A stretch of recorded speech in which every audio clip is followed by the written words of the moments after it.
제1장 사신의 귀환. 하늘이 구멍이라도 난 듯 빗줄기가 산동 평원을 사정없이 후려쳤다.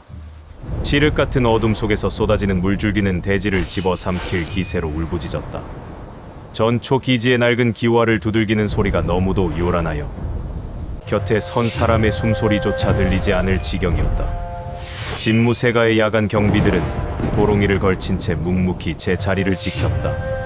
서로의 얼굴을 확인하며 짧게 고개를 끄덕이고 스쳐 지나가는 발걸음에는 추호의 흐트러짐도 없었다. 창고의 쇠사슬은 차갑게 잠겨 있었고 문서고의 문은 평소와 다름없이 굳게 닫혀 있었다. 적어도 밖에서 보기에는 그러했다. 그러나 그 평온함은 껍데기에 불과했다. 문서고 안에는 이미 12명의 그림자가 공기처럼 스며들어 있었다. 마교 척후단. 그들은 숨소리 하나, 맥박의 떨림 하나까지 지우는 기척 차단 기술을 익히기 위해 2년이라는 시간을 지옥 같은 굴 속에서 보낸 정예들이었다. 쏟아지는 빗소리는 그들의 미세한 옷깃 스치는 소리를 덮어주었고 비릿한 흙내음은 그들의 살기를 감추어 주었다. 하늘조차 그들의 침투를 돕는 듯했다. 그들의 목적은 단 두 가지였다. 그간 위의 전 중원 거점이 상세히 기록된 기밀 문서를 탈취하는 것. 그리고 이곳에 머물고 있다는 고신을 암살하는 것.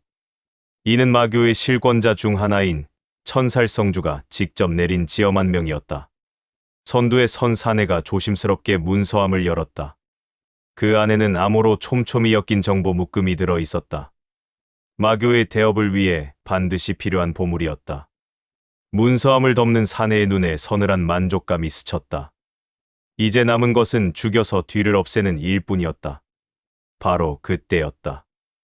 요란한 빗소리를 뚫고 기괴한 감각이 사내들의 등줄기를 타고 올라왔다. 분명 아무도 없어야 할 공간이었다. 그런데 마치 처음부터 그곳에 존재했던 바위처럼 한 소년이 서 있었다. 빗물에 젖어 이마에 딱 달라붙은 머리카락, 아무런 감정도 담기지 않은 텅 빈 눈동자. 소년은 검조차 뽑지 않은 채 그저 서 있을 뿐이었으나 그 존재감은 문서고 안의 모든 공기를 얼려버리기에 충분했다. 분노도 사리도 느껴지지 않는 그 무색무취의 모습이 도리어 척후단의 심장을 옥죄었다. 선두가 손가락 끝으로 미세한 신호를 보냈다. 찰나의 순간 12명의 정예가 물 흐르듯 움직여 소년을 가두는 포위망을 완성했다. 각자의 위치에서 치명적인 혈도를 겨냥한 완벽한 진법이었다. 무신이 발을 뗐다. 걸음걸이는 느릿했으나 기묘했다. 그는 자신을 에워싼 포위망을 비웃기라도 하듯 가장 위험한 중심부를 향해 일정한 속도로 걸어 들어갔다. 순식간에 선두 사내와 코앞까지 거리가 좁혀졌다. 소년의 두 손가락이 허공을 갈랐다. 우드드. 빗소리에 묻혀 나지막한 파열음이 들렸다. 비명은 없었다. 경추가 으스러진 차는 소리를 낼 수 없기 때문이다. 사내의 고개가 기괴하게 꺾이며 바닥으로 고꾸라졌다. 정의 척후단의 우두머리가 손 한 번 써보지 못하고 명줄이 끊긴 것이다. 남은 11명의 몸이 얼음처럼 굳어버렸다. 인간의 영역을 넘어선 압도적인 격차 앞에 그들은 본능적인 공포를 느꼈다. 그 찰나의 정적 속에서 무신의 손이 허리춤에 매달린 천겁검의 자루를 쥐었다. 단천. 하늘을 가른다는 그 이름처럼 서늘한 검강이 수평으로 대기를 갈랐다. 소리조차 들리지 않는 신속의 일격이었다. 어둠 속에서 오직 한 줄기 은빛 선만이 허공을 스쳐 지나갔다. 앞줄에서 암기를 뽑으려던 4명의 허리가 동시에 절단되었다. 잘려나간 단면에서는 피 한 방울 배어나오지 않았다. 검강에 실린 지독하리만치 차가운 내공이 혈관과 근육을 그 자리에서 얼려버린 탓이었다. 상체는 이미 바닥을 굴렀으나 하반신은 주인 잃은 나무 토막처럼 꼿꼿이 서 있었다. 무릎이 천천히 꺾이며 진흙바닥으로 쓰러지는 모습은 지옥의 한 장면보다 참혹했다. 남은 7명이 공포를 억누르며 품 안에서 독이 발린 암기를 동시에 쏘아냈다. 빗방울을 튕기며 사방에서 날아드는 치명적인 쇠조각들. 무신이 조용히 눈을 감았다. 눈을 감았으나 세상은 더욱 선명해졌다. 어둠 속에서 7갈래의 살기가 핏빛선이 되어 그의 머릿속으로 파고들었다. 날아오는 암기의 궤적, 속도, 바람을 가르는 미세한 진동까지 모두 익혔다. 천겁검이 2번 크게 홀을 그렸다. 챙그랑. 단 한 치의 암기도 그의 옷자락에 닿지 못하고 바닥으로 떨어졌다. 그와 동시에 7명의 목 줄기에서 선혈이 뿜어져 나왔다. 무신이 눈을 떴을 때 문서고 안에는 오직 시체만이 널브러져 있었다. 12명의 정예를 처리하고도 소년의 옷에는 피 한 방울 튀지 않았다. 오직 차가운 빗물만이 그를 적시고 있을 뿐이었다. 거친 숨소리도 이마에 땀방울도 없었다. 그는 마치 처음부터 그 자리에 서 있었던 사람처럼 담담히 검을 집어넣었다. 문 밖에서 급박한 발소리가 들려왔다. 여러 명의 기운이 문서고를 향해 달려오고 있었다. 이윽고 문이 벌컥 열리며 동생 무역이 선두로 들어왔다. 무역은 그대로 얼어붙었다. 지하에 들어온 광경은 처참함을 넘어 기괴했다. 잘려나간 시신들과 하반신만 우뚝 서 있는 다리들, 그리고 그 피의 바다 한가운데에 형이 서 있었다. 3년이었다. 15살의 어린 소년이었던 무역은 어느덧 흑풍대의 선봉을 맞는 18배 전사로 장성해 있었다.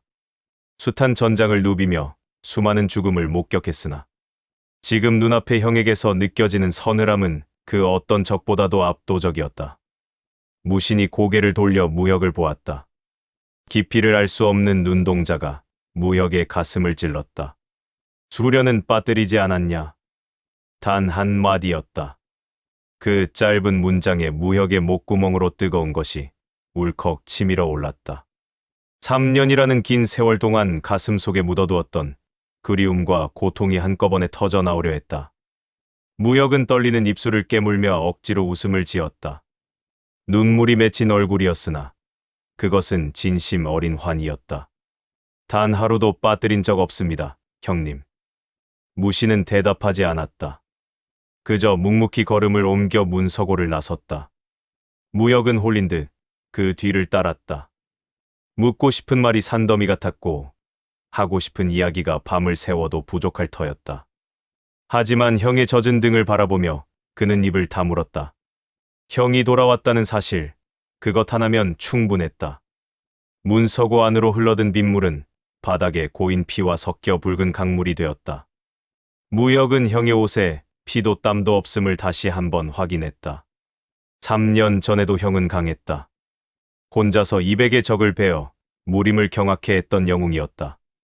하지만 그때의 형에게는 소년다운 생기가 있었다. 살기를 내뿜든 긴장을 하든 적어도 사람의 냄새가 있었다. 그러나 지금의 형은 달랐다. 12명을 베어 넘기고도 마치 허공을 걸어온 귀신처럼 아무런 흔적이 없었다. 소년의 가죽을 쓴 채 그 안에는 무엇으로도 채울 수 없는 거대한 구멍이 뚫린 것 같았다. 무역은 처음으로 깨달았다. 형이 사라졌던 지난 3년이 얼마나 지독한 지옥이었을지를. 형이 무서운 것이 아니었다. 형을 이렇게 만든 그 세월이 무서웠다. 이튿날 새벽, 하진무가 문서고를 정리하다가 시신 하나에서 종이 뭉치를 발견했다. 척후단이 훔치려 한 것이 아니라 원래부터 품고 있던 밀서였다. 그 내용을 읽어 내려가던 하진무의 안색이 하얗게 질렸다. 회기자 확인 완료. 진무세가 무신. 진원 확실. 천살성주 지시 관찰 계속. 아직 손대지 말 것. 이유 미정. 하진무는 떨리는 손으로 문서를 무신에게 가져갔다. 무신은 문서를 받아 천천히 읽어 내려갔다. 긴 침묵이 흘렀다. 하진무는 그 침묵 속에서 무언가 거대한 운명의 톱니바퀴가 돌아가는 소리를 들었다. 무신은 이미 이 모든 상황을 예견하고 있었던 것일까? 무신은 문서를 탁자 위에 내려놓고 지도를 펼치라 명했다. 지도 위에는 마교의 정예 선봉대 5,000명이 북상하는 경로가 선명하게 표시되어 있었다. 무신이 찻잔을 들어 올렸다. 돌아온 지 3년 만에 이 자리에서 마시는 첫 차였다. 김이 모락모락 피어오르는 찬물을 천천히 목 뒤로 넘기며 그의 시선은 지도 위의 붉은 선을 쫓았다. 평온은 끝났다. 거대한 위기는 이미 발밑까지 차오르고 있었다. 제2장 흑풍대. 비명이 죽었다. 낙양 변두리의 울창한 숲, 소름 끼치는 정적만이 대기를 짓눌렀다. 흑풍대 선발대 20명. 마교의 척구단을 추적하던 정예 중의 정예들이었다. 전장의 피비린내를 수십 번 맡아온 강자들이었으나 단 한마디의 단발마도 남기지 못한 채 무너졌다. 그것은 무인으로서 자존심마저 허락되지 않은 허망한 종말이었다. 적화단 가늘고 강한 실, 강선이었다. 사람의 눈으로는 도저히 식별할 수 없는 머리카락보다 가는 굵기. 나무와 나무, 바위와 바위 사이의 어두운 틈새마다 야밤의 어둠을 먹고 숨어 있었다. 무심코 발을 내딛는 순간 목이 떨어져 나간다. 그것이 아니면 관절이었다. 강선이 몸을 휘감는 찰나, 보이지 않는 손이 당기면 관절은 역방향으로 꺾이며 부서진다. 비명을 지르기도 전에 신경이 단절된다. 소리가 날 수 없는 구조였다. 20명의 흑풍대원은 그렇게 산채로 묶인 고치가 되었다. 팔이 기괴한 각도로 뒤틀리고 무릎이 앞을 향해 꺾인 채 그들은 소리 없는 아우성을 치며 쓰러져 있었다. 의식은 또렷했으나 아픔을 토해낼 구멍조차 허락되지 않았다. 그 참혹한 광경에 한복판에 한 여자가 서 있었다. 적화단주 연소이였다. 무신이 당도했을 때 숲은 이미 거대한 거미줄이었다. 나무 위에 15, 지면에 40, 암석 뒤에 30. 어둠 속에 숨은 자들까지 도합 100명. 사방에 촘촘히 처진 강선은 한 걸음의 오차도 용납하지 않는 죽음의 미로였다. 연소이의 시선이 무신에게 꽂혔다. 17의 200을 베고 협곡에서 기마대를 홀로 몰살시켰다는 괴물. 3년이 지난 지금 그의 얼굴선은 더욱 날카로워졌고 눈빛은 만년 한설보다 차가웠다. 더 위험해졌고 더 강해 보였다. 하지만 연소이는 승리를 확신했다. 100대 1. 게다가 이곳은 자신이 설계한 죽음의 영역이었다. 연소이가 오른손을 번쩍 들었다. 심한 어둠을 꿰뚫는 눈. 혈무가 터져 나왔다. 붉은 안개가 순식간에 사방을 잠식했다. 피의 기운을 조작하여 빚어낸 탁한 기운이었다. 시야는 차단되었고 냄새마저 지워졌다. 모든 감각이 난도질당한 일반 무인이라면 앞뒤조차 분간치 못할 지옥도였다. 그 안개를 틈타 강선들이 뱀처럼 날아왔다. 수십 가닥이 서로 다른 높이와 속도로 사방에서 쇄도했다. 안개 속에서는 절대로 보이지 않는 죽음의 실이었다. 그러나 무신은 동요하지 않고 두 눈을 지그시 감았다. 심한 발동. 어둠이었으나 더 이상 어둠이 아니었다. 기운의 흐름이 보였다. 100명의 살기가 밤하늘의 별처럼 선명했고 날아오는 강선의 궤적과 속도가 머릿속에 투명하게 그려졌다. 혈무는 오히려 기운의 파동을 더욱 또렷하게 도드라지게 할 뿐이었다. 청겁검이 검집을 박차고 나왔다. 첫 번째. 허공을 가로지르는 단 한 번의 횡참. 15가닥의 강선이 비단 끊기듯 한 번에 잘려나갔다. 두 번째. 검로가 바뀌었다. 다시 한 번 그어내리자 20가닥의 선이 잘려나갔고 나무 위에서 줄을 타던 적화단원 셋이 중심을 잃고 허공에서 흔들렸다. 세 번째. 마지막이었다. 나머지 전부였다. 검강이 방사형으로 폭발하며 사방으로 뻗어나갔다. 혈무 안에 처진 모든 강선이 찰나의 순간에 절단되었다. 침묵이 찾아왔다.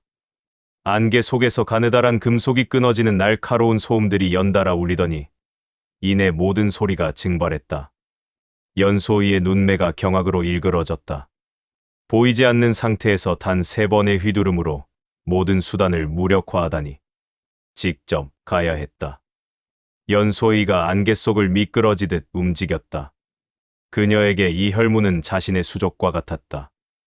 양손에 든 2개의 단검이 변칙적인 곡선을 그리며 무신을 향해 뻗어나갔다. 정파의 정도가 아닌 형체 없는 마도의 기습이었다. 정확하게 좌우 경동맥을 노린 치명적인 일격이었다. 결정적 순간 무신이 두 손을 펼쳤다. 맨손이었다. 날카로운 단검 2개를 동시에 움켜쥐었다. 칼날이 손바닥에 닿았으나 베이지 않았다. 손가락 끝에 응축된 지극히 미세한 검강이 칼날의 예기를 틀어막았고 손바닥은 무쇠보다 단단한 방벽으로 변해 있었다. 연소이가 칼을 당겼으나 뽑히지 않았다. 필사적으로 내공을 끌어올려 다시 당겼으나 바위에 박힌 듯 요지부동이었다. 그 찰나 차가운 천겁검의 검신이 연소이의 목덜미에 닿았다. 소름 끼치는 그금의 기운이 피부를 타고 스며들며 온몸에 피가 얼어붙는 듯했다. 연소이가 멈춰 섰다. 혈무가 서서히 걷혔다. 연소이 스스로 기운을 거둔 것이었다. 더 이상 이 판을 유지할 의미도 의지도 사라졌다. 적화단 100명 또한 어둠 속에서 굳어버렸다. 단주가 맨손에 칼을 잡힌 채 목에 검이 닿아 있었다. 달려드는 순간 단주는 죽는다. 하진무 어둠 속의 설계자. 그때였다. 무신도 연소이도 아닌 제3의 장소에서 목소리가 들려왔다. 연소이 단주, 그대의 부하 23명이 지금 우리 손안에 있소. 다행히 아직은 다치지 않았소만. 하진무였다. 그는 어둠 속에 몸을 감춘 채 목소리만 내보냈다. 얼굴은 보이지 않았으나 그 목소리에는 명백한 협박과 확신이 실려 있었다. 연소이의 눈동자가 격하게 흔들렸다. 23. 마교를 탈출할 때 목숨을 걸고 함께 나왔던 동지들이었다. 마교의 천살성주가 동료들을 제물로 바치려 한다는 사실을 알고 오로지 인간답게 살고 싶어 뜻을 모았던 이들이었다. 천살성주에게 다시 잡히면 피 한 방울까지 제물로 쓰일 자들이었다. 하진무의 차분한 설명이 이어졌다. 그대가 흑풍대를 이용할 계획을 세웠던 사흘 전부터 이미 모든 수를 읽고 있었소. 선발대는 그대를 유인하기 위한 미끼였을 뿐이오. 그 사이 우리는 뒤에 남겨진 부하들의 이동 경로를 파악해 조용히 확보했소. 연소이가 이를 악물었다.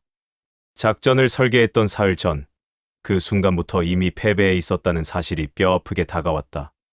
자신은 단 한 번도 이 판을 주도한 적이 없었다. 처음부터 끝까지 계산된 판 위에서 춤을 춘 꼴이었다. 선택. 무신이 목에 겨눴던 천겁검을 거두었다. 선택해라. 살아서 쓸모있음을 증명할 것인지, 여기서 끝낼 것인지. 위협이 아닌 무미건조한 사실의 전달이었다. 두 가지 길 중 하나를 고르라는 명확한 명령이었다. 연소이는 무신을 바라보았다. 자신과 같은 21의 나이였으나 그의 눈에는 수십 년을 쌓아 올린 것 같은 깊고 어두운 심연이 담겨 있었다. 살기도 분노도 아닌 모든 것을 초탈한 듯한 깊이였다. 지략에서도 지고 힘에서도 졌다. 사흘 전부터 이미 승부는 나 있었다. 연소이가 단검을 내려놓고 무릎을 꿇었다. 지욕적이었다. 마교의 비주류 수장으로서 자신만의 길을 가려 했던 그녀가 소년 앞에 머리를 조아렸다. 하지만 받아들였다. 이 소년과 책사 앞에서 자신이 무엇인지를 직감했기 때문이었다. 이들에게 맞서는 것은 부하 23을 사지로 몰아넣는 일임을 알았다. 또한 이 방향이 천살성주의 소나귀에서 벗어날 유일한 길임을 본능적으로 느꼈다. 어둠 속에서 하진무가 여유로운 미소를 띠며 걸어 나왔다. 환영하오. 연소이 단주. 부하들은 오늘 밤 안으로 돌려보내 주겠소. 연소이는 그 미소를 보며 고개를 숙였다. 언젠가 저 여유로운 미소를 지워주겠다는 다짐을 품은 채로 숲을 벗어나며 무신이 하진무에게 물었다. 사흘 전에 어떻게 알았나? 하진무가 부채를 접으며 대답했다. 그녀가 마교를 등진 경위를 역추적했소. 가장 신뢰하는 자들을 데려왔다면 그들은 뒤에서 엄호하는 역할을 맡게 마련이지요. 우리가 노출되었을 때 그녀가 흑풍대의 경로를 이용할 것이라는 건 자명한 일이었소. 무신은 대답하지 않았다. 하진무가 덧붙였다. 가주님이 짜놓은 판에서 벗어날 수 있는 자는 없소. 이번에도 예외는 아니었을 뿐이오. 무신이 멈추지 않고 걸으며 짧게 명령했다. 다음 판을 짜라. 연소이를 활용할 방향으로. 산동평원 저 멀리서 마교의 선봉대 5,000명이 움직이기 시작했다.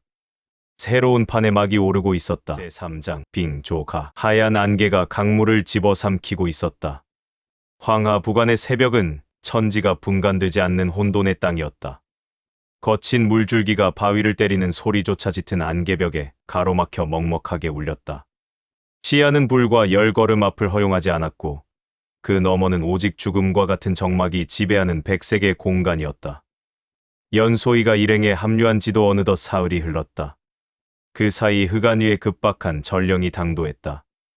마교의 선봉대 5,000명의 무리가 이미 황하부간에 집결을 완료했다는 소식이었다. 대전투의 서막이 오르기 전 지형의 험로와 적의 기세를 직접 눈으로 확인해야 했다. 고신이 직접 안개 속으로 몸을 던졌다. 설아리는 한마디의 말도 없이 그 뒤를 따랐다. 고신 역시 그녀를 제지하지 않았다. 두 개의 그림자가 안개 속을 유령처럼 유영했다. 소리 없는 움직임이었다. 오직 멀리서 들려오는 강물의 신음만이 이들이 살아있음을 증명하고 있었다. 그러다 돌연 고신이 발을 멈추었다.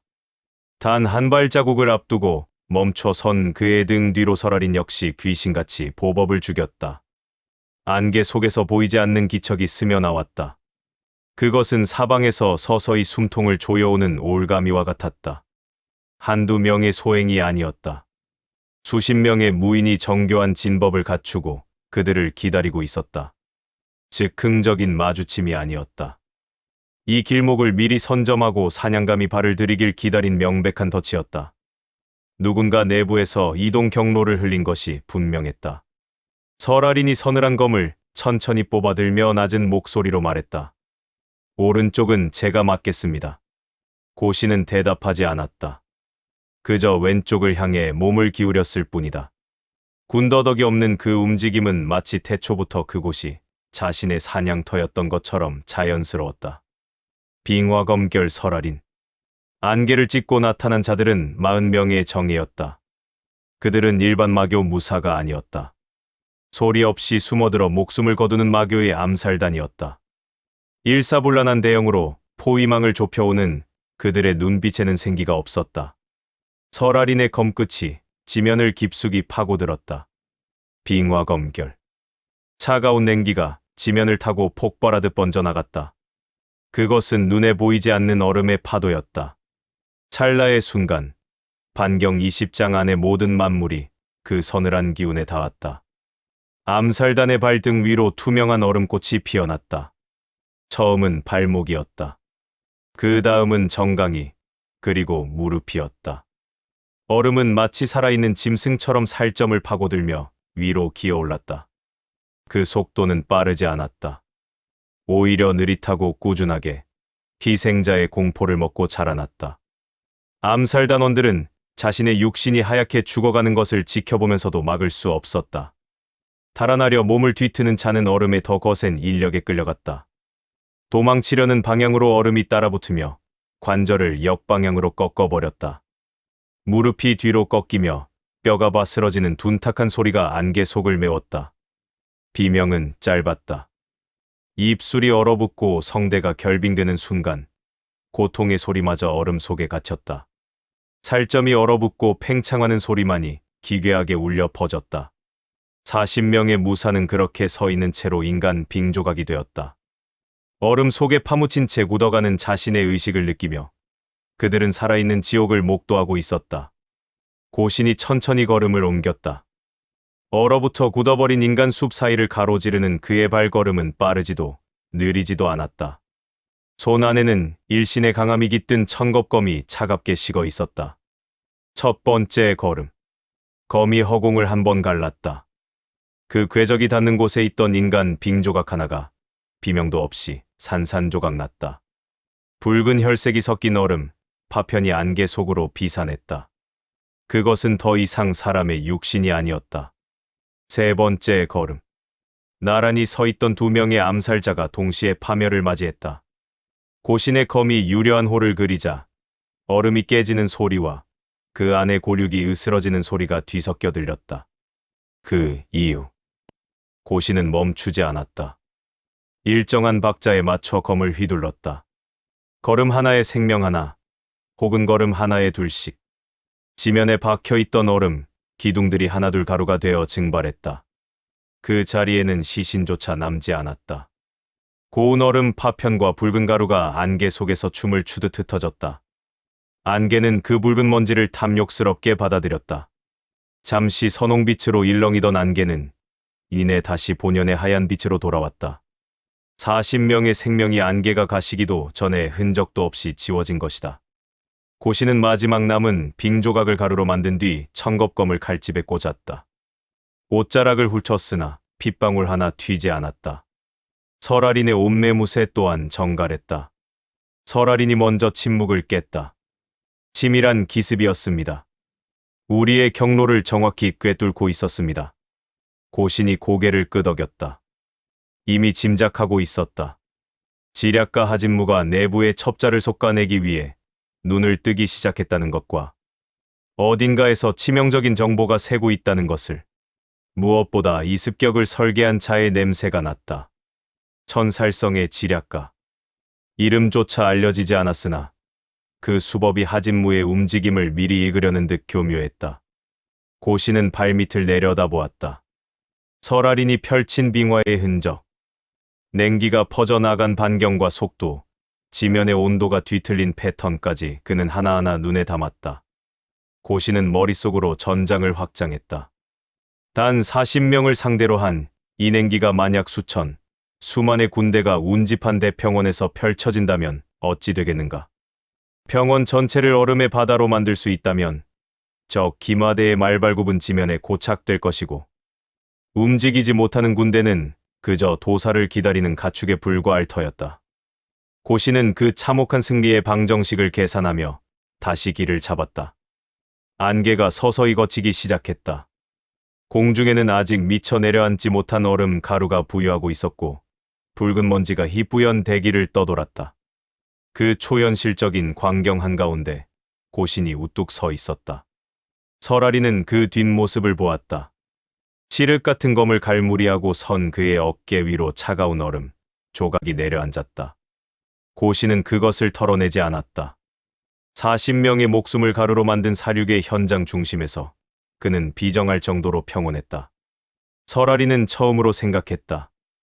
이 남자의 곁에 서는 것이 두렵지 않다. 단순히 그가 강해서가 아니었다. 방금 전의 사륙에서 그들은 단 한 번의 눈빛 교환도, 합을 맞추자는 말도 없었다. 그러나 그녀가 오른쪽을 얼리는 찰나 고시는 왼쪽에서 부수고 있었다. 서로를 확인하지 않아도 기운이 맞물리고 설명 없이도 보법이 겹치지 않았다. 무인으로서 느낄 수 있는 가장 완벽하고도 소름 끼치는 교감이었다.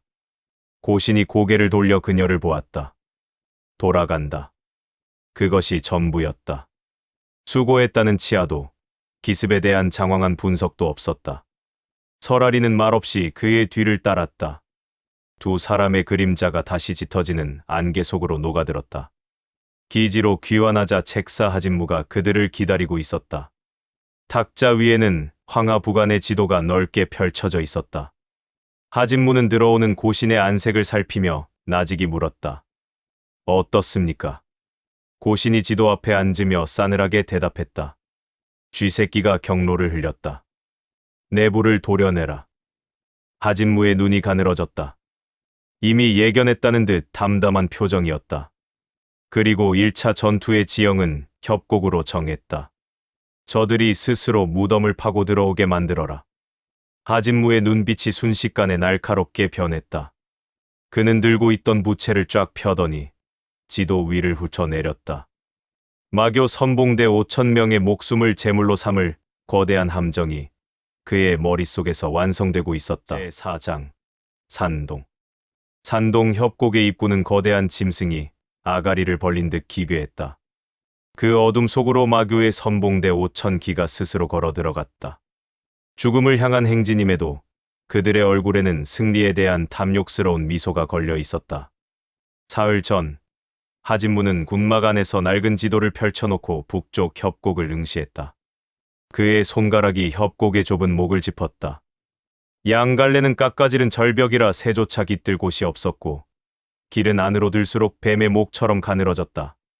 기마대가 대형을 유지하며 달리는 것은 고사하고 말 한 필이 겨우 지나갈 정도의 험로였다. 출구마저 막힌다면 그곳은 천연의 감옥이자 거대한 관이 될 터였다. 하진무가 들고 있던 옥부채를 탁상 위에 내려놓으며 고신을 향해 입을 열었다. 저들을 유인하지 않겠습니다. 저들이 스스로 가장 안전한 길이라 믿으며 이 무덤 속으로 뛰어들게 만들겠습니다. 찻잔을 들고 있던 고신의 눈매가 서늘하게 빛났다. 판을 짜라. 단 한 놈도 살려보내지 마라. 연환계 하진무의 설계도. 첫 번째 고리는 믿음이라는 이름에 덧지었다.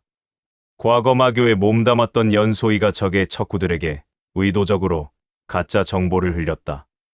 고신의 진영이 전력의 태반을 잃고 북쪽 협곡을 통해 비겁하게 퇴각하고 있다는 소문이었다.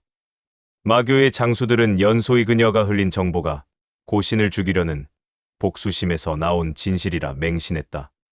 두 번째 고리는 몰이었다.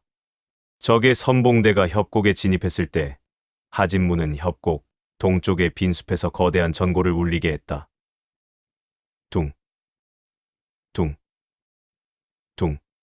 숲 전체가 흔들리는 북소리의 마교군은 측면에 대규모 매복이 있다고 판단했다. 그들은 화살비가 쏟아질 숲을 피해 차라리 양옆이 막혀 보호받을 수 있는 협곡 안쪽으로 말머리를 급히 돌려 밀고 들어갔다.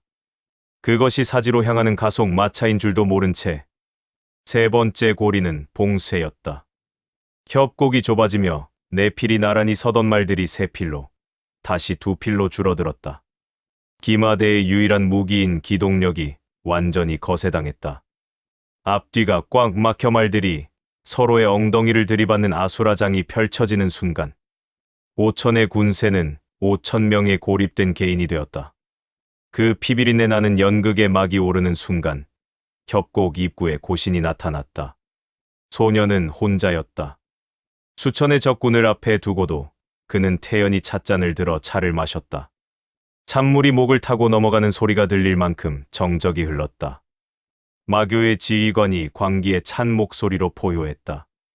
앞으로 돌파하라. 가로막는 자는 단 한 놈의 애송이뿐이다. 기마대가 흙먼지를 일으키며 고신을 향해 쇄도했다. 고신이 찻잔을 천천히 바닥에 내려놓았다. 단천. 하늘조차 가르겠다는 일격이 허공을 갈랐다. 천겁검에서 뿜어져 나온 푸르스름한 검강이 수평으로 그어졌다. 단 한 번의 휘둘름이었다. 선두에서 달려오던 기마병 200명의 허리가 동시에 절단되었다. 말의 거대한 몸통이 두 조각으로 분리되어 핏물을 뿜어냈고 안장에 앉아있던 무사들의 상체는 중력을 이기지 못하고 바닥으로 미끄러졌다. 비명은 그 후에 터져나왔다. 자신이 죽었다는 사실을 내가 인지하기까지 걸린 찰나의 시간. 협곡은 순식간에 붉은 지옥으로 변했다. 그때 협곡의 상단 절벽에서 연소이가 움직였다. 그녀의 손에서 붉은 동무와 화약 주머니가 폭포수처럼 쏟아졌다. 좁은 공간에서 터진 화약의 폭발음은 절벽에 반사되어 수십 배의 압력으로 변해 적들의 고막을 파열시켰다. 들이마신 붉은 안개는 폐부를 태워버렸고 도망치어 발버둥치는 자들의 발목을 잡았다. 후방에서는 흑풍대가 나타나 무거운 강철 문처럼 퇴로를 완전히 잠가버렸다.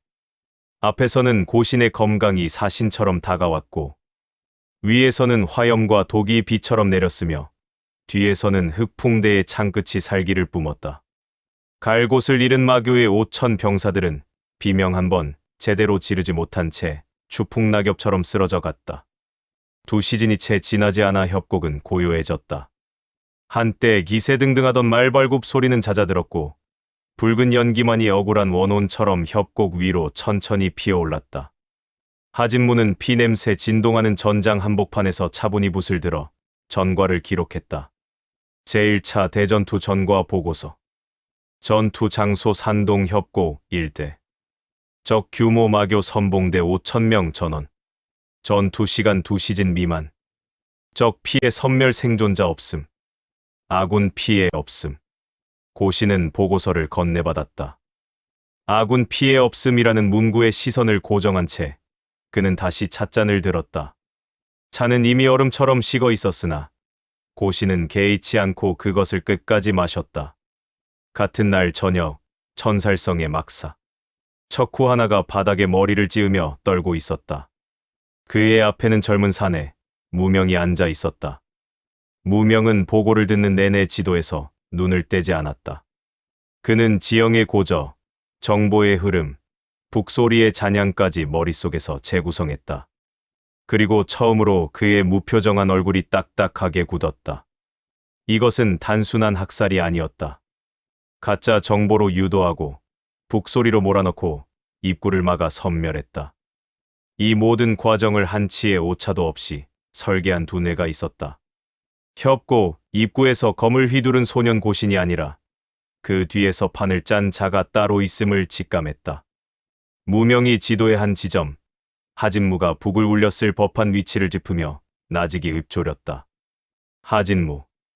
그는 그 이름을 뼈에 새기듯 기억했다. 이번 판은 완패였다. 하지만 판의 구조를 읽어냈다면 다음은 역이용할 수 있었다. 무명은 붓을 들어 적의 패턴을 부수기 위한 새로운 설계를 시작했다. 한편 그 시각, 진영으로 돌아온 하진무가 고신에게 보고를 마쳤다. 내부에서 정보를 흘린 쥐새끼를 찾아 처리했습니다. 허나 이번 연환계를 분석한 자가 분명 적진에 있을 것입니다. 다음 전장은 오늘과는 전혀 다른 양상이 되겠지요. 고신이 하진무를 빤히 바라보며 물었다. 그래서 두려운가? 하진무가 자신만만하게 부채를 펼치며 답했다. 읽히면 다시 짜면 그만입니다. 상대가 우리의 수를 읽는 속도보다 우리가 새로운 판을 짜는 속도가 빠르면 결코 지지 않습니다. 고신은 빈 찻잔을 내려놓았다. 그들의 눈앞에는 이미 다음 전장의 피바람이 불어오고 있었다. 제5장 폐황제. 황제는 웃고 있었다. 그것은 살아있는 자의 기쁨이 아니라 줄에 매달린 꼭두각시가 강제로 입꼬리를 올린 듯한 기괴한 형상이었다. 낙양의 주인은 바뀌었다. 천살성이 황궁의 심처를 장악하자 조정의 공기는 단번에 바뀌었다. 간언을 올리던 충신들의 목은 이미 성문 밖에 걸렸고 그 자리를 대신한 것은 천살성의 수하들이었다. 황제의 옥새가 비단 위에 찍혔으나 그 인장을 쥐고 흔드는 손은 황제의 것이 아니었다. 그 서슬퍼런 공포 아래 황실 지하 깊숙한 감옥에는 태자 이연이 사슬에 묶여 있었다. 그에게 남은 시간은 단 사흘. 처형의 도끼날이 그의 목을 향해 서서히 내려오고 있었다. 구원의 이유 3가지 고리. 하진무가 어둠 속에서 두루마리를 펼쳤다. 그는 고신을 향해 이연을 반드시 살려내야만 하는 당위성을 나열했다. 첫째는 황실의 눈과 귀인 금위이었다. 이연이 살아있는 한 뿔뿔이 흩어진 그들의 잔당은 다시 결집할 명분을 얻는다. 둘째는 땅의 주인이라는 명분이었다. 검으로 뺏은 땅은 반발을 부르나 황실의 인장으로 하사받은 땅은 천하의 인정을 받는다. 셋째는 태자 이연이라는 인간 그 자체였다. 그는 천문과 지리, 그리고 군수를 먹여 살리는 병참에 능통했다. 전쟁 뒤에 무너진 질서를 세우는데 그만한 적임자는 천하에 없었다. 고신이 식어버린 찻잔을 내려놓았다. 이틀 안에 꺼내라. 하진무가 지형도를 가리키며 침투 경로를 설명하려 했으나 고신은 이미 몸을 일으키고 있었다. 직접 가시겠습니까? 고신은 답하지 않았다. 그저 벽에 기대어 있던 청겁검을 집어들었을 뿐이다. 그것이 하진무에게 건네는 가장 확실한 대답이었다. 황궁 직선 돌파 혈도 타격. 대낮의 낙양 황궁 정문. 경비병 3천이 겹겹이 성벽을 이루고 있었다. 천살성이 권좌를 찬탈한 이후 경비의 수는 예전보다 3배나 늘어나 파리 한 마리조차 뚫고 지나갈 수 없는 철옹성이 되었다. 고신이 그 정문 앞에 섰다. 그리고 걸었다. 마치 아무도 없는 들판을 소유하는 것처럼 그의 발걸음은 지극히 평범하고 일정했다. 빠르지도 그렇다고 망설임에 느려지지도 않았다. 멈춰라. 어느 놈이냐? 경비병 2명이 장창을 내지르며 달려들었다. 청겁검이 칼집에서 반 뼘가량 솟구쳤다 다시 들어갔다. 날카로운 금소금도 없었다. 2명의 장정은 비명조차 지르지 못한 채 바닥으로 고꾸라졌다. 검으로 벤 것이 아니었다. 단 한 번의 탄검으로 그들의 맥로 두 곳을 동시에 타격했다. 피 한 방울 흐르지 않는 완벽한 기절이었다. 50보. 대여섯 명의 무사가 포위망을 좁히며 칼날을 세웠다. 고신은 그들의 칼숲 사이로 유유히 걸어 들어갔다. 반뼘. 반뼘. 다시 반뼘. 검이 3번 울릴 때마다 무사들이 낙엽처럼 쓰러졌다. 100보. 담벼락 위에서 궁수들이 시위를 당겼다. 시꺼먼 화살비가 쏟아져 내렸다. 고신은 눈조차 깜빡이지 않았다. 천겁검이 허공에서 완만한 호를 그리자 날아오던 화살 5이 정확히 반으로 잘려 땅에 박혔다. 남은 궁수들은 활을 쥐고 화석처럼 굳어버렸다. 인간의 영역을 넘어선 무위 앞에 공포가 그들의 심장을 쥐어짰다. 정전 앞. 천살성의 신복이자 종사경의 반열에 오른 고수 하나가 앞을 가로막았다.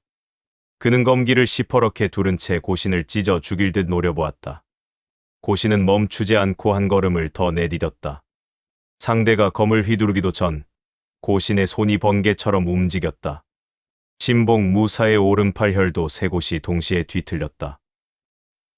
텅. 검이 바닥을 뒹굴었고 오만한 고수는 맥없이 무릎을 꿇었다. 죽이지 않았다. 단지 평생 다시는 무기를 잡지 못하게 만들었을 뿐이다. 고신은 그를 보지도 않고 정전 안으로 걸어 들어갔다. 한 시진 뒤 황궁의 경비 3천은 모두 바닥에 누워 있었다. 살상은 없었다. 오직 침묵만이 감돌았다. 고신은 지하 감옥 문 앞에 섰다.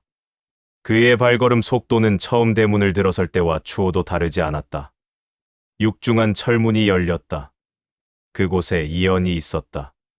오랜 옥사리로 수척해진 몰골이었고 손목은 나뭇가지처럼 가늘었다. 그러나 고신을 바라보는 그의 눈빛만은 꺼지지 않는 등불처럼 선명했다. 죽음을 앞둔 자의 눈이 아니었다. 이연은 처음 보는 이 청년의 기세에 압도당했다. 21살의 얼굴이었으나 그 이면에 서린 안개 같은 눈빛은 수백 년을 살아온 노회한 괴물보다 깊었다. 이현은 직감했다. 이 자야말로 자신이 기다려온 진정한 주군임을. 그는 바닥에 무릎을 꿇었다. 주군. 고신이 잠시 그를 내려다보았다. 일어나라. 나는 주군 같은 거 필요 없다. 이현이 일어섰다. 고신이 거부했으나 그의 눈빛은 흔들리지 않았다. 이미 마음을 정했다는 뜻이었다. 황궁을 빠져나와 낙양 외곽으로 향하는 길. 잡초가 무성한 폐허 앞에 고신이 멈춰섰다. 수십 년 전 멸문당한 문파의 옛 터였다. 인적이라곤 없어야 할 그곳에서 기괴한 웃음소리가 들려왔다.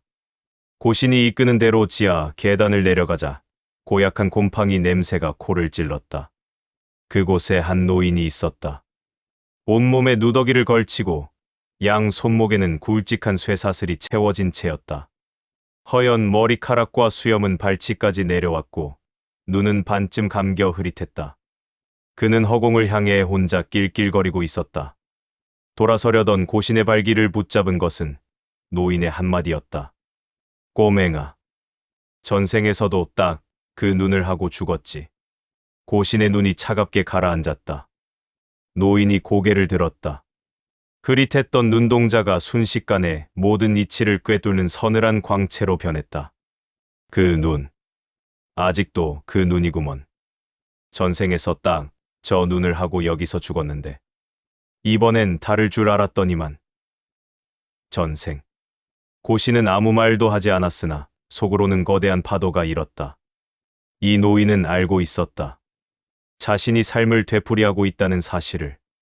희미한 기억 속 어딘가에 이 노인의 얼굴이 겹쳐졌다. 고신이 천겁검을 뽑았다. 단 한 번의 검격에 수십 년을 버텨온 강철 쇠사슬이 두 조각 났다. 노인이 자유로워진 손목을 비비며 낄낄거렸다. 이유도 안 묻냐, 꼬맹아. 따라와라. 고신은 뒤도 돌아보지 않고 계단을 올랐다. 낙양을 벗어나는 세 사람의 그림자가 길게 늘어졌다. 맨 앞에 고신이, 그 뒤를 패태자 이연이, 그리고 맨 뒤에는 기괴한 노래를 흥얼거리는 노인이 따랐다. 진영에서는 하진무가 새로운 전장의 설계를 마치고 그들을 기다리고 있었다. 영명의 검끝이 이제 더 큰 폭풍을 향해 정렬되고 있었다. 제6장 설아린. 살점이 찢겨나가는 소리조차 얼어붙었다. 설아린의 검끝에서 뿜어진 그금의 진기가 성주친이 돼 수십 명의 전신을 올감했다. 비명을 내지르려던 입술이 하얀 서리로 뒤덮였고 부릅뜬 눈동자 위로 얼음꽃이 피어났다. 거대한 얼음 석상으로 변해버린 사내들이 기괴한 각도로 굳어 있었다. 설아린의 손목이 가볍게 비틀렸다. 파삭.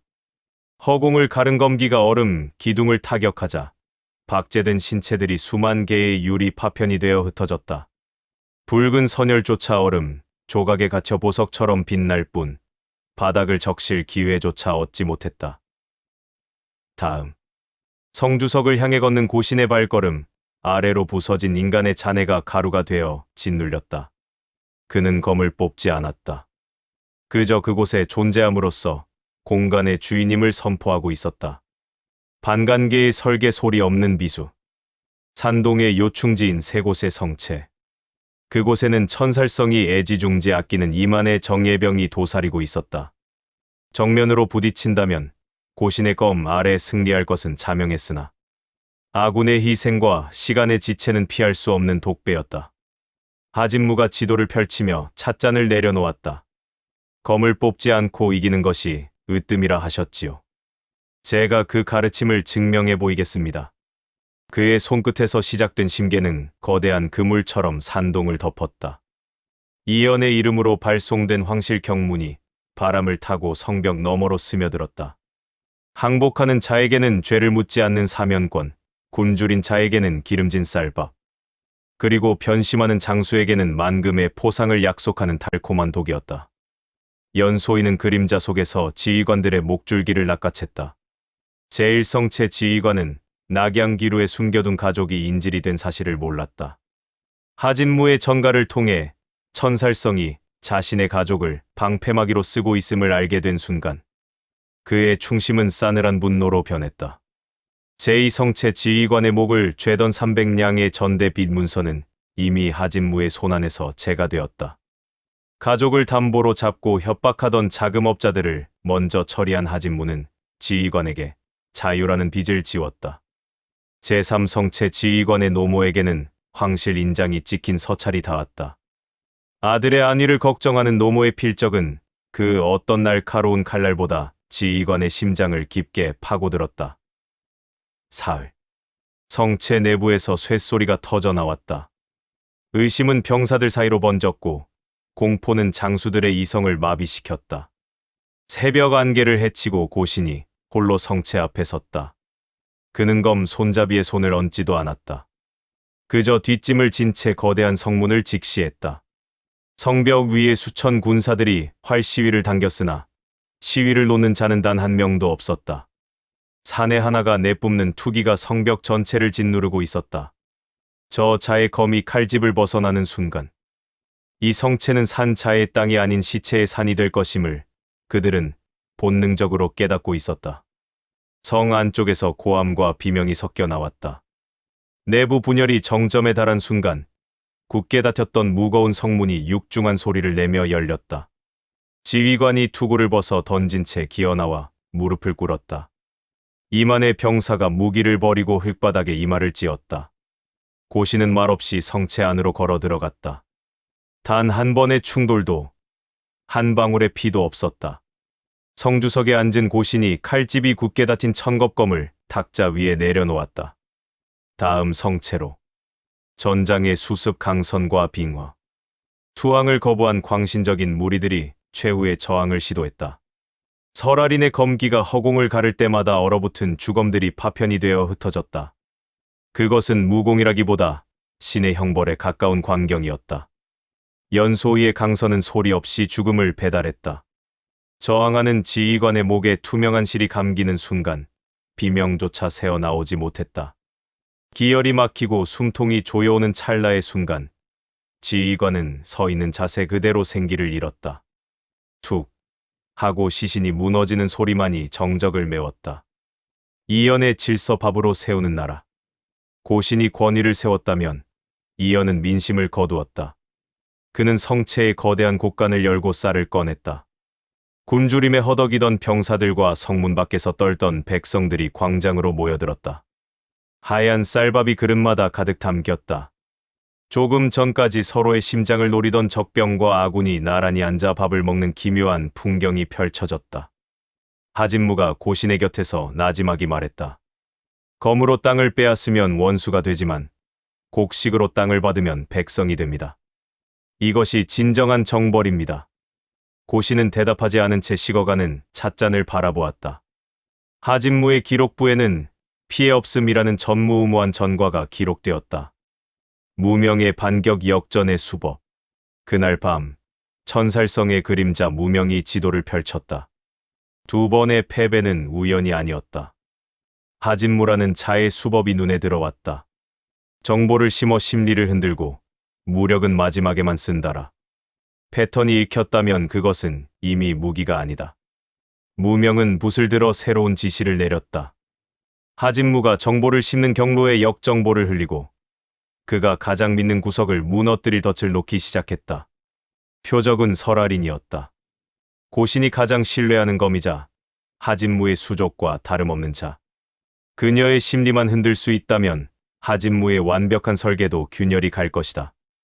무명은 내부 간자에게 설알인의 일거수일투족을 감시하라는 밀명을 내렸다. 성체의 깊은 밤, 고신은 잠들지 않았다.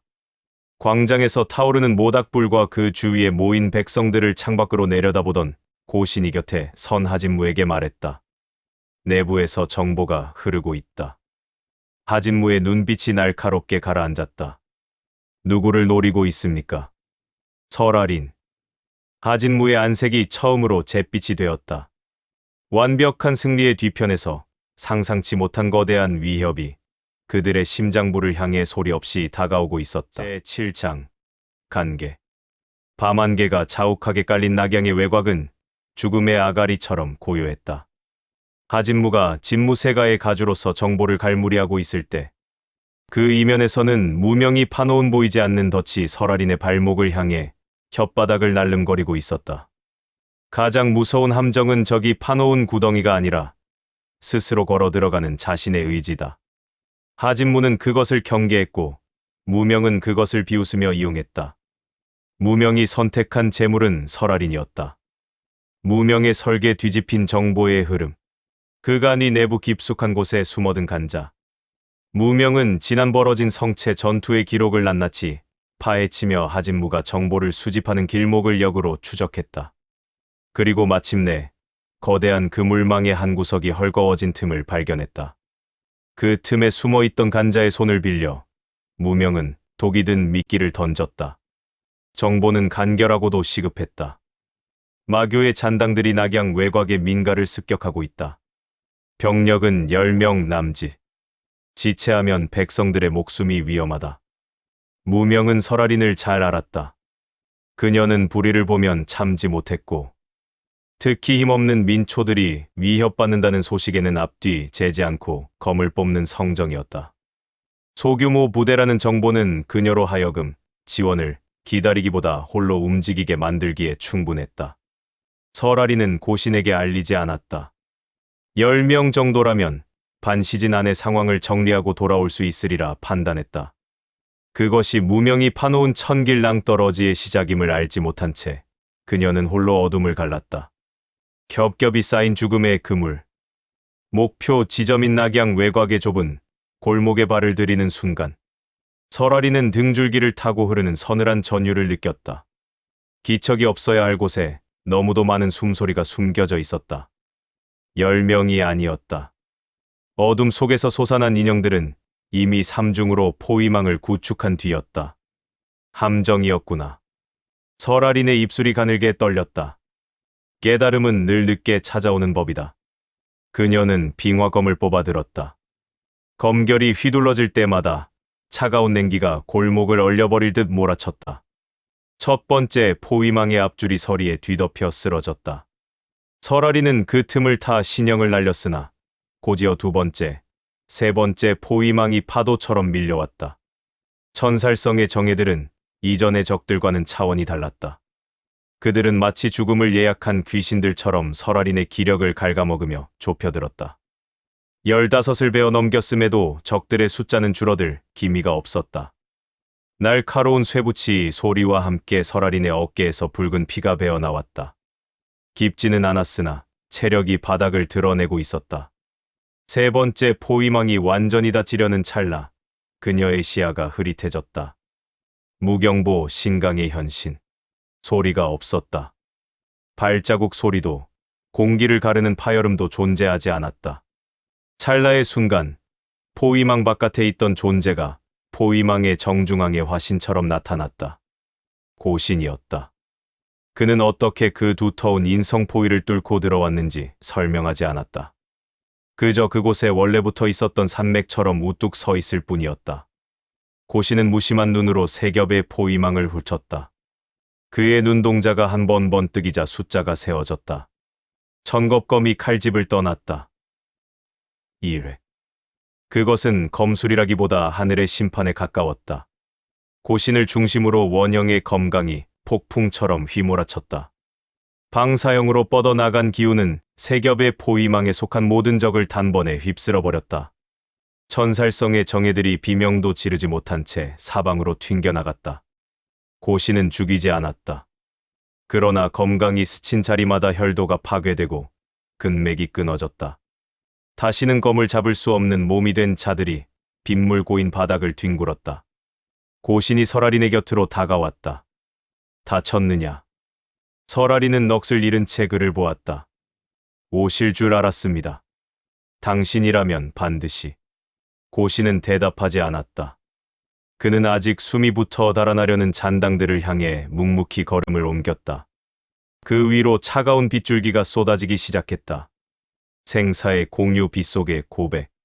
전투가 끝난 자리에는 비릿한 피 냄새와 차가운 빗소리만이 가득했다. 고신과 설아린은 서로 등을 맞댄 채 정적 속에 잠겼다. 붉은 빗물이 발치로 흘러갔다. 고신이 천천히 몸을 돌려 설아린의 어깨를 보았다. 찢어진 옷자락 사이로 흐르는 피가 빗물에 씻겨 내려가고 있었다. 그는 품 안에서 정갈하게 접힌 지혈포를 꺼냈다. 그의 손때가 묻은 하지만 무엇보다 깨끗한 천이었다. 고신은 아무 말 없이 그것을 설아린의 손에 쥐어주었다. 그리고 다시 몸을 돌려 빗속으로 걸어갔다. 설아린은 지혈포를 꼭 쥔 채 그의 뒷모습을 바라보았다. 그때였다. 단 한 번도 흔들린 적 없던 그 거대한 등이 빗줄기 사이에서 아주 미세하게 떨리고 있었다. 태산처럼 굳건하던 사내의 어깨가 요동치는 것을 설아린은 처음 보았다. 당신도 무서웠던 것이군요. 나를 잃어버릴까봐. 설아린은 지혈포를 상처에 대었다. 따뜻한 온기가 상처를 타고 심장까지 전해졌다. 그녀는 말없이 그의 뒤를 따라 빗속으로 걸어갔다. 두뇌 전 거울 앞의 승부. 그날 밤 하진무는 홀로 등잔 밑에서 지도를 살폈다. 설아린에게 정보가 흘러간 경로를 역으로 짚어가는 그의 손길이 매서웠다. 어디서 시작되어 누구를 거쳐갔는지 그 뿌리를 찾아내는 데는 새 시즌이 걸리지 않았다. 재미있는 상대가 나왔군. 하진무가 부채를 펴며 읊조렸다. 자신의 정보망 속에 도살인 구멍을 찾아내고 그것을 이용해 소중한 사람을 고립시키는 수법. 무명이라는 자의 수는 빠르고도 잔인했다. 방구석 어둠 속에서 독주를 들이키던 노인이 낄낄거리며 입을 열었다. 그놈 수법, 눈에 익구나. 꼬맹아, 전생에서 내 놈의 세력을 하나둘씩 도려냈던 자가 딱 저런 식으로 움직였지. 하진무의 눈썹이 꿈틀했다. 전생에서 말입니까? 그래. 가장 믿음직한 자를 먼저 의심하게 만들고 그 다음엔 홀로 내몰아 죽게 했지. 그때의 너희는 그 수법에 속절없이 무너졌다. 하진무가 지도를 덮었다. 눈빛에는 서늘한 살기가 서려 있었다. 그렇다면 이번엔 같은 방식이 통하지 않게 해야겠군요. 아니, 오히려 그 수법을 이용해 그자의 목을 죄어버릴 것입니다. 노인이 술병을 내려놓으며 웃었다. 그러게. 그러니까 이번 생에는 내가 있는 게 아니냐. 하진무의 머릿속에서 새로운 판이 짜이기 시작했다. 무명이 다음 수를 두기 위해 손을 뻗는 순간 그 손목을 통째로 잘라버릴 거대한 덫이 낙양의 밤을 수놓았다. 제8장 혈귀. 하북의 너른 평원 위로 불길한 살기가 낮게 깔렸다. 죽음의 문턱에서 기어 올라온 자의 발걸음에는 생명의 기척이 없었다. 혈귀가 돌아왔다. 그러나 그의 모습은 예전과 달랐다. 고신에게 무참히 잘려나갔던 오른팔의 자리에는 허연 살점 대신 차갑고 육중한 현철이 덧대어져 있었다. 시귀의 괴이한 술법으로 이식된 그 철권은 관절을 굽힐 때마다 끼릭, 끼리릭 하는 기계음을 내뱉었다. 그것은 명부에서 들려오는 곡소리처럼 낮고도 시렸다. 그 기괴한 의수는 주인의 살기를 머금은 핏빛보도 혈린도를 움켜쥐고 있었다. 혈귀의 전갈. 진무세가의 육중한 정문에 날카로운 파공음이 울렸다. 뒤이어 박힌 화살 한 대. 살촉에는 피칠갑이 된 종이 한 장이 위태롭게 매달려 있었다. 고신이 그것을 낚아채 펼쳤다. 거칠게 써내려간 글귀에는 광기가 서려 있었다. 진무새가 본가로 간다. 맞고 싶으면 혼자 나와라. 글귀를 읽는 고신의 눈동자에는 파문조차 읽지 않았다. 소식을 듣고 달려온 동료들이 그를 에워쌌다. 무역은 건병을 꽉 쥔 채 살기를 뿜었고 강철은 묵직한 권풍을 갈무리하며 앞장서려 했다.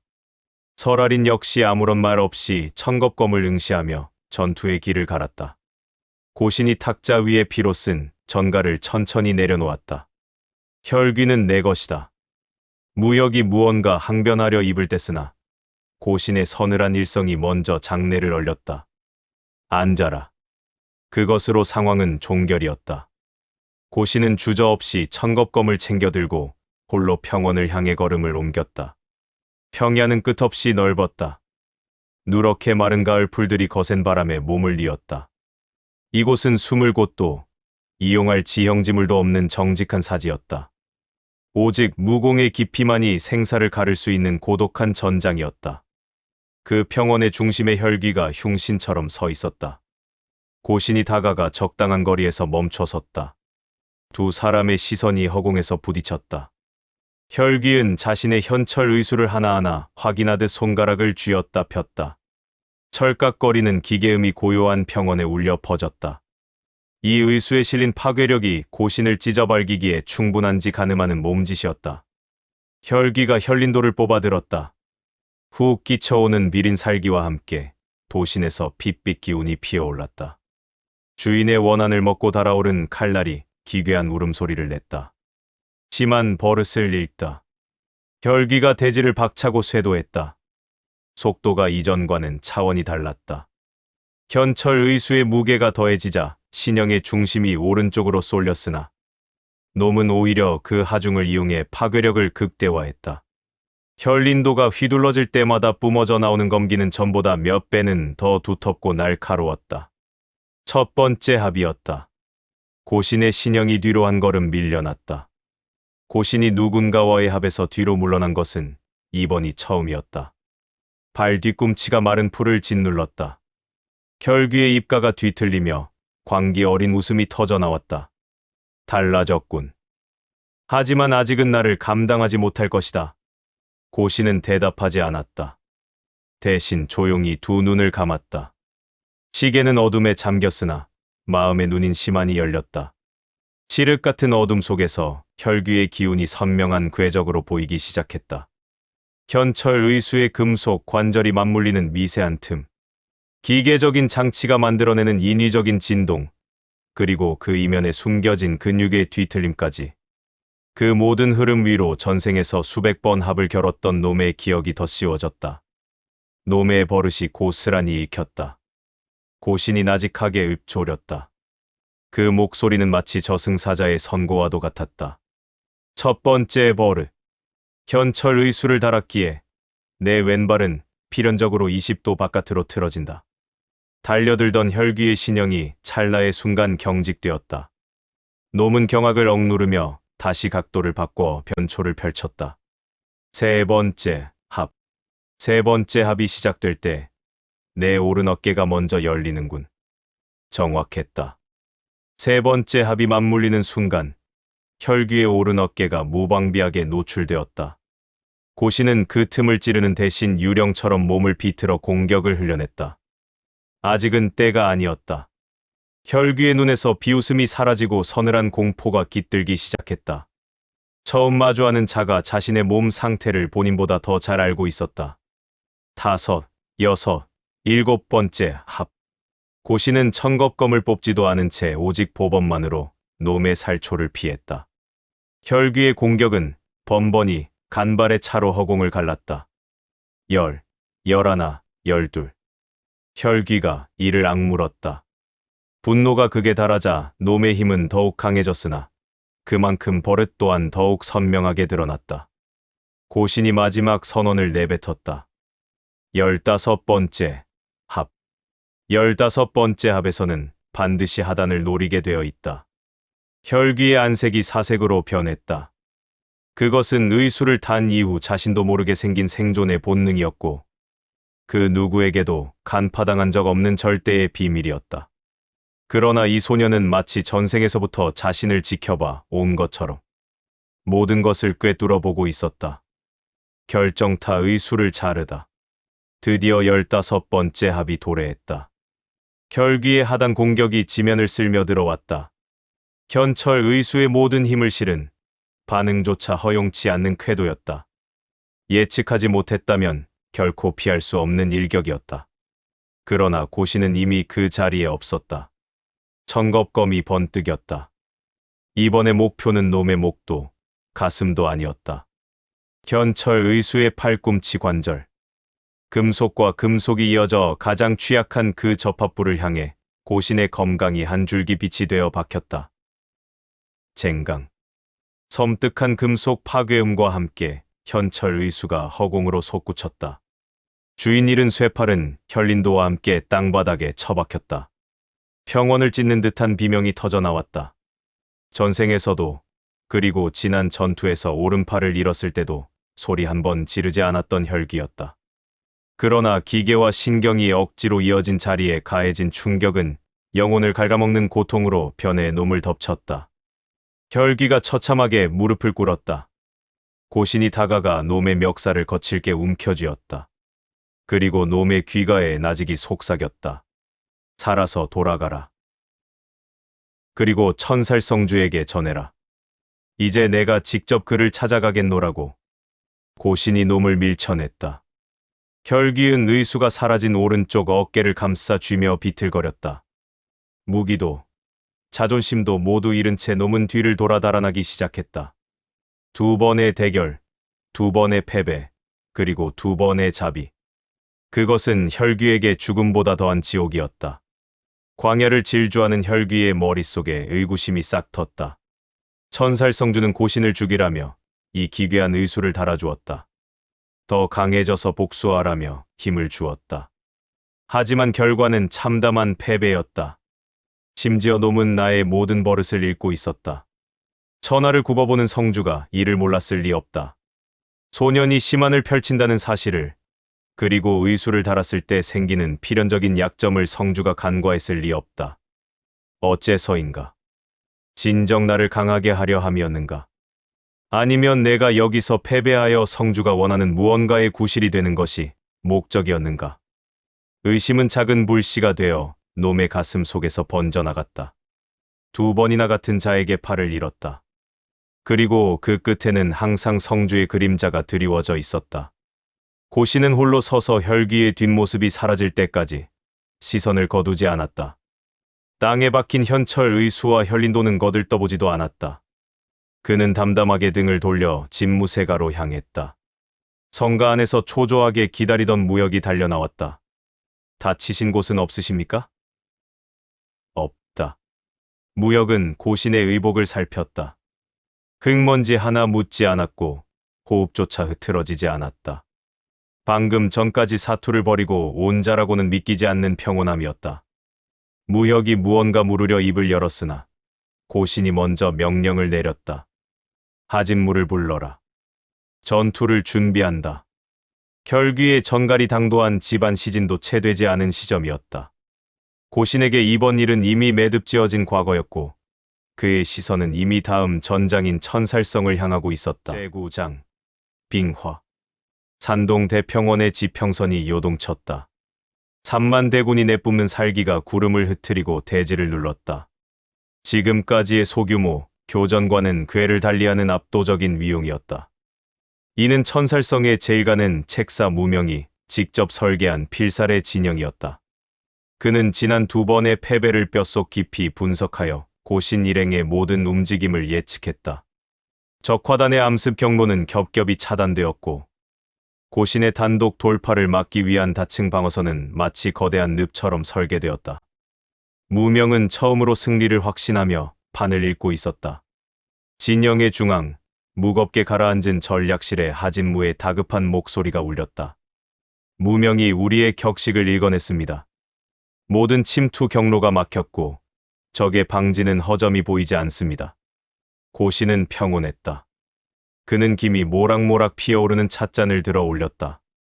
찬물이 입술에 닿는 찰나 그의 서늘한 눈동자가 하진무를 꿰뚫었다. 읽혔다면 읽히지 않는 것을 써라. 전략실 고신의 지시. 거대한 지도가 탁자 위에 펼쳐졌다. 연소이가 지도 중앙에 붉은 암기를 내리꽂았다. 적화단이 뚫어야 할 적진의 심장이었다. 이현은 황금패를 정교하게 배치하며 후방 관군의 움직임을 갈무리했다. 방구석에서 독주를 들이키던 무명 노인은 잇몸을 드러내며 낄낄거렸고 설아리는 서늘한 냉기가 감도는 건병을 움켜쥔 채 고신의 명을 기다렸다. 고신이 찻잔을 탁자 위에 내려놓았다. 탁. 그 작은 소리가 마치 거대한 북소리처럼 방 안의 공기를 멈춰 세웠다. 연소이, 적의 심장을 흔들어라. 설아린, 대지를 묶어라. 이현, 후방을 갈무리하라. 영감, 내 뒤를 봐라. 진무, 신호를 쏴라. 다섯의 그림자가 소리 없이 흩어졌다. 방 안에 홀로 남은 고신은 식어버린 차를 천천히 마셨다. 차는 차가웠으나 그의 내단에서 끓어오르는 기운은 그 어느 때보다 뜨거웠다. 고신이 찻잔을 내려놓고 일어섰다. 이제 산동대평원을 피로 물들일 연환계가 시작될 참이었다. 연환계 전투 흐르. 연소이와 적화단이 어둠을 찢고 적진 후방에 당도했다. 소리조차 허용치 않는 은밀한 죽음이었다. 어둠 속에서 번뜩이는 강선이 허공을 갈랐고 적 지휘관들의 목이 차례로 평원 바닥을 굴렀다. 첫 번째, 두 번째, 그리고 네 번째까지. 지휘부를 잃은 적의 진영이 순식간에 요동치기 시작했다. 그러나 무명은 이를 예상하고 있었다. 그는 즉각 예비분대를 후방으로 투입하여 연소이의 퇴로를 막아섰다. 톱니바퀴처럼 맞물린 무명의 전술에 연소이가 고립되는 듯 보였다.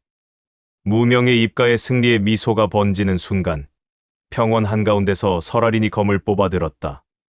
그녀는 검을 하늘 높이 치켜들었다. 그리고 혼신의 힘을 다해 지면에 박아 넣었다. 빙화검결 극에 냉기가 폭발했다. 사흘 전 고신이 전수한 호흡의 마디가 설아린의 내력과 공명하며 상상도 못할 위력을 발휘했다. 냉기는 거대한 파도가 되어 평원 전체로 퍼져나갔다. 3만 군마의 발이 지면에 박제되듯 고정되었다.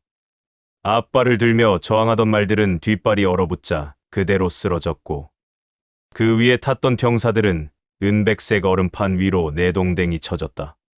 기마대는 더 이상 기마대가 아니었다. 움직이지 못하는 육신들이 얼어붙은 대지 위에 켜켜이 쌓여갔다. 무명의 안색이 흙빛으로 변했다.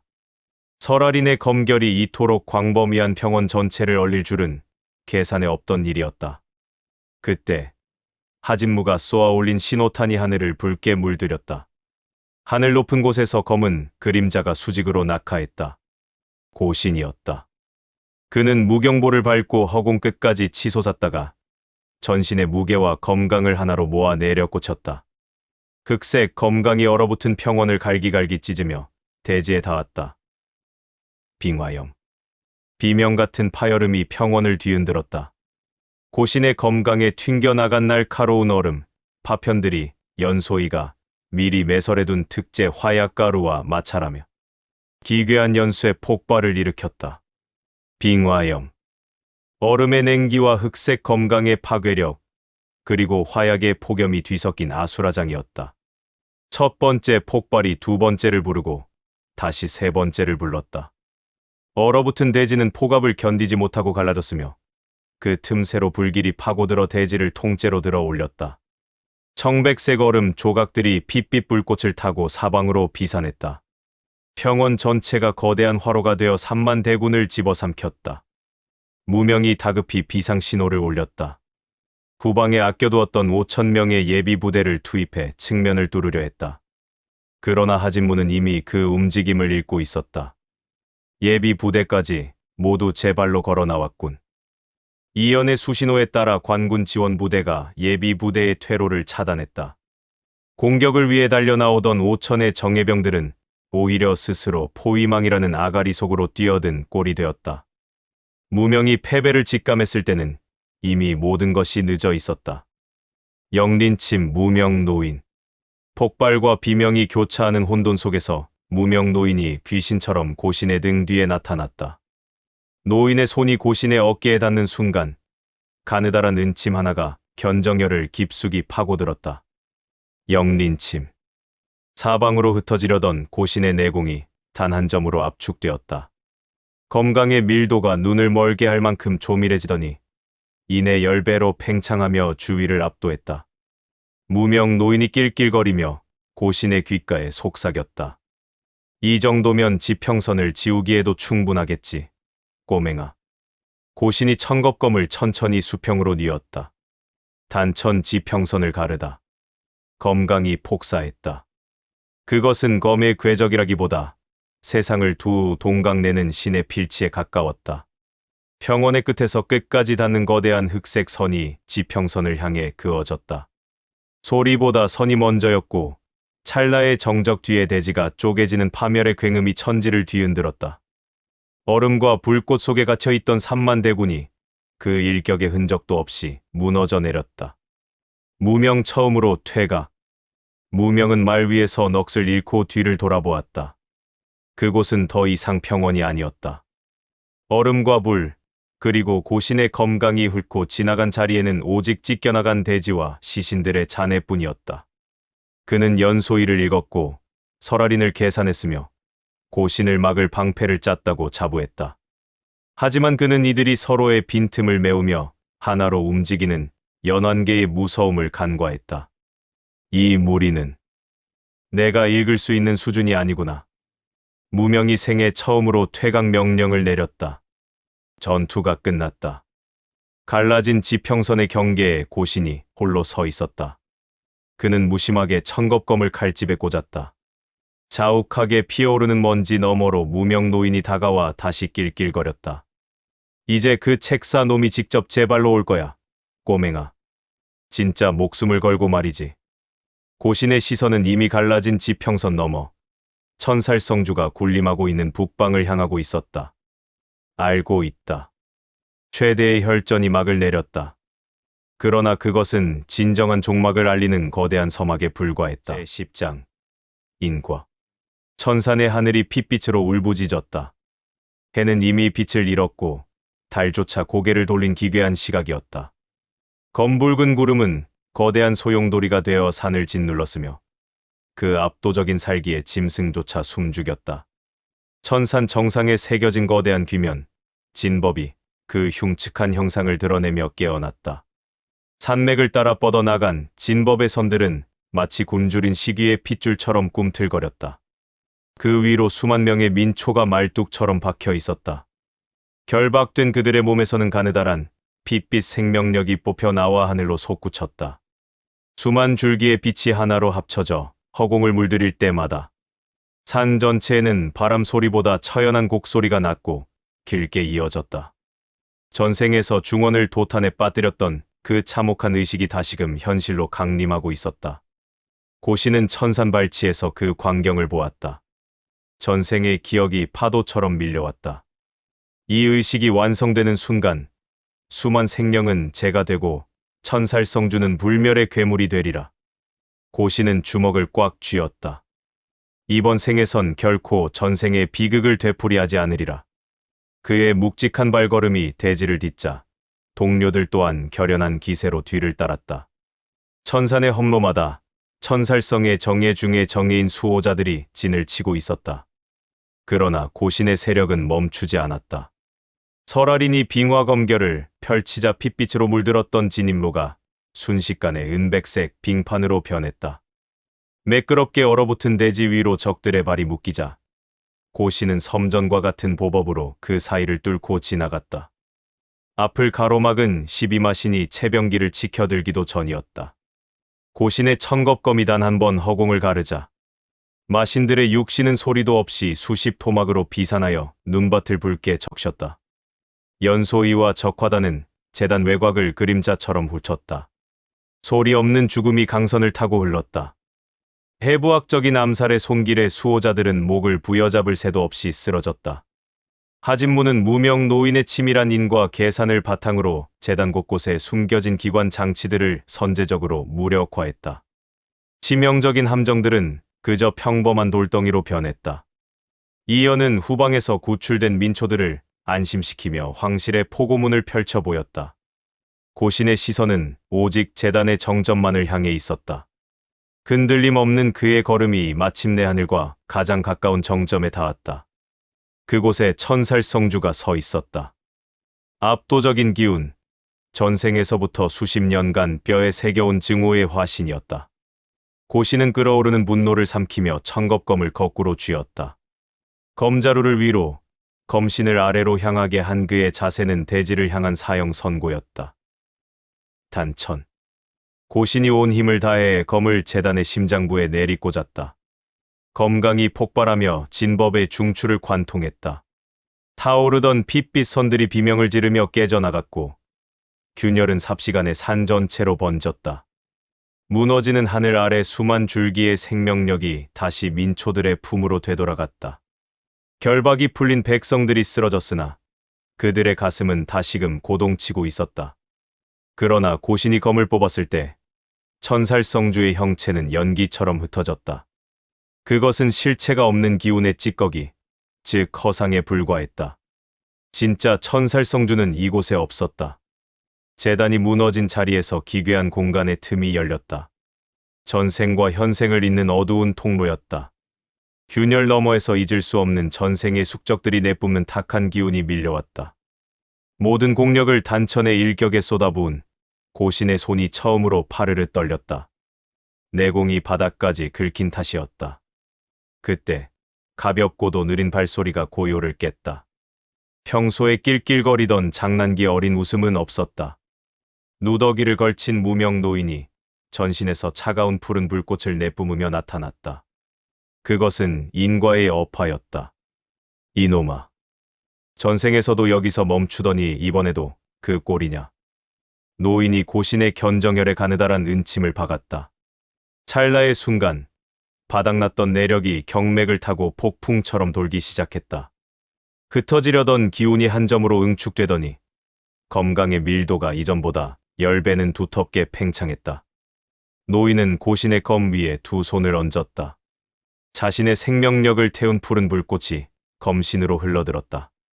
노인의 육신이 먼지처럼 흐릿해지기 시작했다. 가라. 전생에 내 가슴에 구멍을 냈던 빚은 이걸로 퉁치는 거다. 지옥 문턱까지는 내가 길을 닦아주마. 노인의 손이 사라졌다. 푸른 먼지가 되어 균열 속으로 스며들었다. 고신은 천겁검을 굳게 쥐고 휘둘렀다. 단천 인과백이. 검강이 균열을 향해 쏘아졌다. 어둠 속에서 숙적들의 기운이 비명을 지르며 밀려났다. 끝을 알 수 없는 시면이 넓게 열렸다. 고신은 뒤를 돌아보지 않고 그 어두운 통로 속으로 발을 내디뎠다. 균열의 아가리 앞에서 고신이 잠시 멈춰섰다. 그는 뒤를 보지 않은 채 허리춤에서 작은 패 하나를 꺼내 뒤로 내밀었다. 천겁검을 재련할 때 함께 만든 보검의 표식이었다. 설알인이 앞으로 나와 그 패를 받았다. 서로 말은 없었으나 그 침묵 속에는 수만 가지의 약속이 담겨 있었다. 설알인은 눈물을 삼키며 표식을 가슴에 품고 검을 고쳐 잡았다. 고신이 균열의 어둠 속으로 완전히 몸을 던졌다. 닫혀가는 통로 너머로 설알인의 목소리가 들려왔다. 당신이 돌아올 중원은 제가 반드시 지키고 있겠습니다. 균열이 닫혔다. 그 자리에는 오직 무명 노인이 남긴 푸른 먼지만이 덧없이 흩날리고 있었다. 이제 시작이구먼. 진짜 지옥은 저 너머에 있으니 잘 가라, 꼬맹아. 허공에 머물던 노인의 목소리가 바람과 함께 사라졌다. 빛조차 닿지 않는 균열 너머의 시면. 고시는 홀로 서서 천겁검의 검자루를 고쳐 쥐었다. 어둠 속 어딘가에서 숙적들의 기운이 웅크린 채 그를 노리고 있었다. 그리고 그보다 더 깊은 곳, 진짜 천살성주의 본체가 고동치고 있었다. 본체는 저 너머에 있다. 내가 직접 찾아가마. 고신의 서늘한 선언과 함께 전생의 악연을 끊기 위한 최후의 지옥행이 시작되었다.